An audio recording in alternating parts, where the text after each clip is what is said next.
Welcome back to clean news Rajasthan. चलिए देखते हैं राजस्थान की 15 फटाफट बड़ी खबरों को। राजस्थान में एचपीवी टीकाकरण अभियान शुरू, 1000 संस्थान चिन्हित।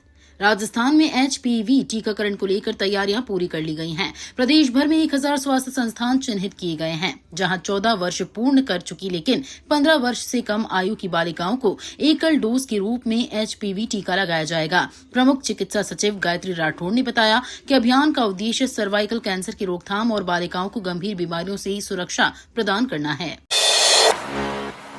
स्मार्ट और सशक्त पुलिसिंग पर जोर, कल्याण की बड़ी घोषणाएं। भजन लाल शर्मा ने वित्त एवं विनियोग विधेयक पर चर्चा का जवाब देते हुए कानून व्यवस्था को और मजबूत बनाने की घोषणा की। उन्होंने पुलिस कैडर पुनर्गठन, संसाधनों के आधुनिकीकरण और पुलिस कर्मियों के कल्याण से जुड़े कई अहम फैसलों का ऐलान किया। सरकार स्मार्ट और सशक्त पुलिसिंग मॉडल को आगे बढ़ाएगी, जिससे अपराध नियंत्रण और जन सुरक्षा व्यवस्था पर प्रभावी हो सके। साथ ही पुलिस कर्मियों के हितों को प्राथमिकता देने का भरोसा भी दिया गया है। होली से पहले कमर्शियल गैस सिलेंडर महंगा, 27.50 रुपए बढ़ी दाम। होली से पहले कमर्शियल गैस सिलेंडर उपभोक्ताओं को बड़ा झटका लगा है। तेल कंपनियों ने कमर्शियल गैस सिलेंडर की कीमत में 27.50 रुपए की बढ़ोतरी की है। हालांकि घरेलू गैस सिलेंडर के दाम फिलहाल यथावत रखे गए हैं। कीमतों में इस इजाफे से होटल, रेस्टोरेंट और छोटे कारोबारियों की लागत बढ़ेगी। त्योहार के सीजन में बढ़े दामों का असर बाजारों और उपभोक्ताओं की जेब पर भी दिखने को मिल सकता है। ईरान इजरायल तनाव में, जयपुर से दुबई उड़ानें रद्द, एडवाइजरी जारी। जयपुर के जयपुर इंटरनेशनल एयरपोर्ट पर ईरान इजरायल के बढ़ते सैन्य तनाव का असर दिखाई दिया है। सुरक्षा कारणों और अंतर्राष्ट्रीय एयर स्पेस में अनिश्चितता के चलते दुबई रूट की कई उड़ानें रद्द कर दी गई हैं। यात्रियों के लिए एडवाइजरी जारी कर एयरलाइन से संपर्क में रहने की अपील की गई है। अधिकारियों ने कहा है कि हालात सामान्य होने तक उड़ानों के समय और संचालन में बदलाव संभव है। राजस्थान में गांव ग्वाला योजना, गाय चराने पर मिलेगा वेतन। राजस्थान सरकार ने पशुपालकों को बढ़ावा देने के लिए गांव ग्वाला योजना शुरू की है। इस योजना के तहत गांव में गायों की देखभाल और चराई करने वालों को प्रतिमाह 10,000 रुपए मानदेय दिया जाएगा। योजना का उद्देश्य गोवंश संरक्षण, ग्रामीण रोजगार सृजन और पशुपालन को मजबूत करना है। सरकार का मानना है कि इससे बेरोजगार युवाओं को स्थानीय स्तर पर रोजगार मिलेगा और पशुधन की बेहतर देखरेख सुनिश्चित होगी। पुष्कर में होली पर डीजे और रेव पार्टी पर रोक। पुष्कर में इस बार होली पारंपरिक तरीके से मनाई जाएगी। स्थानीय पुरोहितों ने बागेश्वर बाबा की अपील का समर्थन करते हुए डीजे और रेव पार्टियों पर रोक लगाने का फैसला किया है। उनका कहना है कि पुष्कर एक पवित्र तीर्थ स्थल है और यहाँ की धार्मिक मर्यादा बनाए रखना जरूरी है। होली के दौरान भजन कीर्तन, पूजा अर्चना और सांस्कृतिक कार्यक्रम आयोजित किए जाएंगे, ताकि श्रद्धालु शांतिपूर्ण और आध्यात्मिक माहौल में त्योहार मना सकें। धुलंडी पर जयपुर मेट्रो के समय में बदलाव, नए नियम लागू। जयपुर में धुलंडी के अवसर पर जयपुर मेट्रो की सेवाओं के समय में बदलाव किया गया है। मेट्रो प्रशासन ने त्योहार को देखते हुए विशेष दिशा निर्देश जारी किए हैं। यात्रियों को रंग लगाकर या गीले कपड़ों में यात्रा करने से बचने की सलाह दी गई है। सुरक्षा और स्वच्छता बनाए रखने के लिए नियमों का सख्ती से पालन कराया जाएगा। प्रशासन का उद्देश्य है कि लोग होली के दिन सुरक्षित, व्यवस्थित और आरामदायक सफर कर सकें। होली पर रोडवेज का फैसला, 2 दिन कई रूटें बंद। होली के मौके पर कम यात्री भार को देखते हुए राजस्थान राज्य पथ परिवहन निगम ने बड़ा फैसला लिया है। जोधपुर रोडवेज डिपो 2 और 3 मार्च को कई रूटों पर बस संचालन आंशिक रूप से बंद रहेगा। प्रशासन का कहना है कि त्योहार के दौरान यात्रियों की संख्या कम रहती है, इसलिए ये निर्णय लिया गया है। यात्रियों से सफर से पहले संबंधित डिपो से जानकारी लेने की अपील की गई है। जैसलमेर में बादल छाए, फिर भी गर्मी से नहीं राहत। जैसलमेर में मौसम तेजी से करवट ले रहा है। रविवार को आसमान में बादल छाए रहे, लेकिन दोपहर में तेज तपिश महसूस की गई। दिन और रात के तापमान में भी बदलाव दर्ज किया गया है। लगातार दूसरे दिन रात का पारा 20 डिग्री सेल्सियस तक पहुंच गया। मौसम विभाग के अनुसार आगामी दिनों में तापमान में और उतार चढ़ाव देखने को मिल सकता है, जिसमें गर्मी का असर बना रहेगा। राजस्थान में घर फ्लैट की रजिस्ट्री महंगी, स्टाम्प ड्यूटी सरचार्ज बढ़ा। राजस्थान में संपत्ति खरीदना अब महंगा पड़ेगा। राजस्थान स्टाम्प एक्ट 1999 में संशोधन के बाद 10 लाख से ऊपर की संपत्तियों पर स्टाम्प ड्यूटी सरचार्ज 10% से बढ़ाकर 13% कर दिया गया है। 50 लाख की रजिस्ट्री पर अब करीब 67,000 रुपए ज्यादा देने होंगे। पहले जहां 3.82 लाख रुपए खर्च होते थे, अब 4.49 लाख रुपए चुकाने पड़ेंगे। बढ़े हुए शुल्क से मध्य वर्ग और होम लोन लेने वालों पर अतिरिक्त आर्थिक बोझ बढ़ेगा। 69 करोड़ विकास कार्यों का लोकार्पण, पंचायत चुनाव पर सरकार स्पष्ट। भरतपुर में करीब 69 करोड़ रुपए की लागत से विकास कार्यों का लोकार्पण और शिलान्यास किया गया। इस दौरान स्वायत्त शासन मंत्री झाबर सिंह खर्रा ने पंचायत चुनावों को लेकर सरकार का रुख स्पष्ट किया। उन्होंने कहा कि राज्य सरकार ने आवश्यक प्रक्रिया पूरी कर ली है और कहीं कोई अड़ंगा नहीं है। अब राज्य निर्वाचन आयोग व ओबीसी ट्रिपल टेस्ट की प्रक्रिया के बाद चुनाव कराए जा सकते हैं। अलवर की पूर्णिमा तिवारी बनी Mrs Indian Ocean Universe 2026। Alwar की डॉक्टर पूर्णिमा तिवारी ने मिसेज इंडियन ओशियन यूनिवर्सिटी 2026 का खिताब जीतकर प्रदेश का नाम रोशन किया है। इस उपलब्धि के बाद वे श्रीलंका में आयोजित अंतर्राष्ट्रीय मंच पर भारत का प्रतिनिधित्व करेंगी। उनकी सफलता से अलवर सहित पूरे राजस्थान में खुशी की लहर है। पूर्णिमा ने अपनी जीत का श्रेय परिवार और समर्थकों को दिया है। होली पर Jhalana safari Housefull, online booking पूरी तरह बंद है। होली के मौके पर झालाना लेपर्ड सफारी में वाइल्ड लाइफ का रोमांच चरम पर है।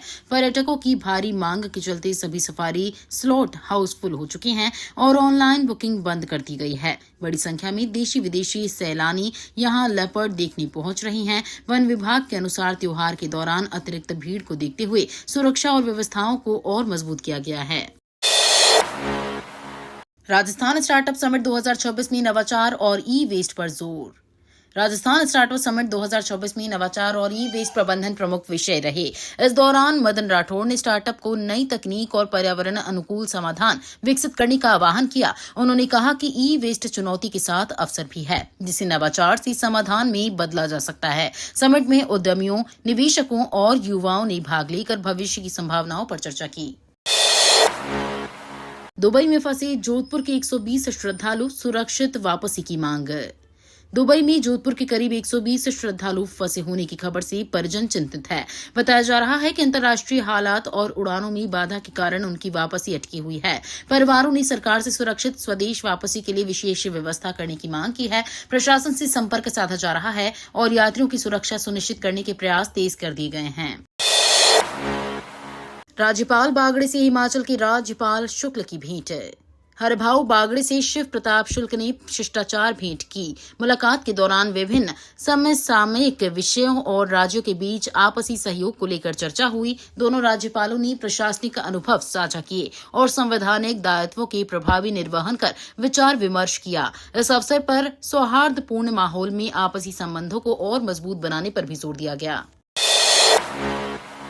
होली पर 65 स्पेशल ट्रेनें, यूपी बिहार समेत कई राज्यों को राहत। होली पर यात्रियों की बढ़ती भीड़ को देखते हुए उत्तर पश्चिम रेलवे ने विशेष तैयारी की है।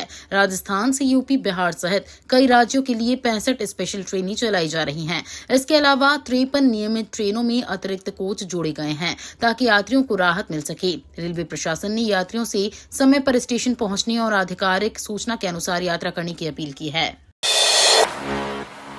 जालोर जोधपुर रोड पर 555 करोड़ खर्च, सफर होगा आसान। जालोर से जोधपुर तक सफर जल्द आसान होने वाला है। रोहिट आहोर बागरा रोड के पुनर्निर्माण के लिए 555 करोड़ रुपए का प्रावधान किया गया है। डीपीआर अप्रैल तक पूरी होने के बाद टेंडर प्रक्रिया शुरू की जाएगी। प्रोजेक्ट को 18 से 24 माह में पूरा करने का लक्ष्य है। इस सड़क के विकसित होने से क्षेत्रीय कनेक्टिविटी मजबूत होगी और व्यापार व आवागमन को बड़ा फायदा मिलेगा। केपीएल फाइनल में पहुंची शिल्पा शेट्टी, कोटा में दिखा क्रेज। कोटा प्रीमियर लीग के फाइनल मुकाबले में अभिनेत्री शिल्पा शेट्टी की मौजूदगी ने खास आकर्षण जोड़ा। जेके पवेलियन स्टेडियम में खेले गए मैच में जीआर जयपुर और कोटा डीसीई आमने सामने थे। शिल्पा ने कहा कि कोटा में उनके कई प्रशंसक हैं और यहां आकर उन्हें खास महसूस हो रहा है। मुकाबले में कोटा जिला क्रिकेट एसोसिएशन की टीम ने जीआर जयपुर को 34 रन से हराकर खिताब अपने नाम किया। पायलट की मांग, खाड़ी में फंसे राजस्थानियों को सुरक्षित लाए केंद्र। सचिन पायलट ने खाड़ी देशों में फंसे राजस्थानियों की सुरक्षित वापसी की मांग उठाई है। उन्होंने कहा कि अमेरिका ईरान युद्ध जैसे हालात के चलते हजारों प्रवासी चिंताजनक स्थिति में हैं और उनके परिजन परेशान हैं। पायलट ने केंद्र सरकार से तत्काल हस्तक्षेप कर विशेष इंतजाम करने की अपील की है। साथ ही उन्होंने क्षेत्र में शांति स्थापना के लिए भारत से सक्रिय कूटनीतिक भूमिका निभाने का आग्रह भी किया। जयपुर में 11वीं प्राइड वॉक, LGBTQ समुदाय ने उठाई अधिकारों की आवाज। जयपुर में LGBTQ समुदाय ने 11वीं प्राइड वॉक निकालकर अपने हक और अधिकारों की आवाज बुलंद की। ये पैदल मार्च शहीद स्मारक से शुरू होकर MI रोड, अजमेरी गेट और न्यू गेट होते हुए अल्बर्ट हॉल तक पहुंचा। ट्रांसजेंडर अधिकारों के लिए काम करने वाले सामाजिक कार्यकर्ता भी इसमें शामिल हुए। आमतौर पर जनवरी में होने वाला यह आयोजन इस बार मार्च में आयोजित किया गया। फाग की धुन पर थिरके डिप्टी CM बैरवा, ब्रजनगर में जनसैलाब। ब्रजनगर में फाग और ढोल नगाड़ों की गूंज के बीच सियासत और संस्कृति का अनोखा संगम देखने को मिला। उप मुख्यमंत्री डॉक्टर प्रेमचंद बैरवा और गृह राज्य मंत्री जवाहर सिंह बेढ़म लोक गीतों पर ग्रामीणों के साथ झूमते नजर आए। उनके स्वागत में हजारों लोगों की भीड़ उमड़ी। इस दौरान पसोपा में राजकीय महाविद्यालय का शिलान्यास भी किया गया, जिससे क्षेत्र में उत्सव जैसा माहौल बन गया। चंबल की सहायक नदियों की सफाई पर जोर। जल संरक्षण की दिशा में चंबल नदी की सहायक नदियों की सफाई को आवश्यक बताया जा रहा है। विशेषज्ञों का कहना है कि सहायक नदियों में गाद, कचरा और अतिक्रमण बढ़ने से जल प्रवाह प्रभावित होता है। समय रहते सफाई और पुनर्जीवन कार्य किए जाएं तो जल स्तर में सुधार संभव है। स्थानीय प्रशासन और जल संसाधन विभाग से समन्वित अभियान चलाकर जल संरक्षण को जन आंदोलन बनाने की जरूरत बताई गई है। प्रतापगढ़ के आदिवासी क्षेत्र को 36.6 किलोमीटर सड़क की सौगात। प्रतापगढ़ के आदिवासी बाहुल्य क्षेत्र को बड़ी सौगात मिली है। करजू मोड़ से धूला पानी थाने तक 36.6 किलोमीटर लंबी सड़क को जिला सड़क में क्रमोन्नत कर 8 मीटर चौड़ा बनाने की स्वीकृति दी गई है। इससे छोटी सादड़ों और बड़ी सादड़ी क्षेत्रों के ग्रामीणों को राहत मिलेगी। सड़क उन्नयन से आवागमन सुगम होगा और रोडवेज बस संचालन की संभावना भी बढ़ेगी। महिला दिवस 2026 पर जयपुर में 2 दिवसीय नारी शक्ति आयोजन। जयपुर में महिला दिवस 2026 के अवसर पर 8 और 9 मार्च को 2 दिवसीय भव्य कार्यक्रम आयोजित किए जाएंगे। कार्यक्रम में भजनलाल शर्मा और राज्यपाल सहित कई गणमान्य हस्तियां शामिल होंगी। इस मंच पर प्रदेश की सबसे कम उम्र की विधायक भी अपने विचार साझा करेंगी। आयोजन का उद्देश्य महिला सशक्तिकरण, नेतृत्व और समाज में महिलाओं की भूमिका को मजबूत संदेश देना है। ये तो थी राजस्थान की बड़ी खबरें। रोजाना सबसे पहले अपडेट पाने के लिए क्लीन न्यूज राजस्थान को अभी सब्सक्राइब करें।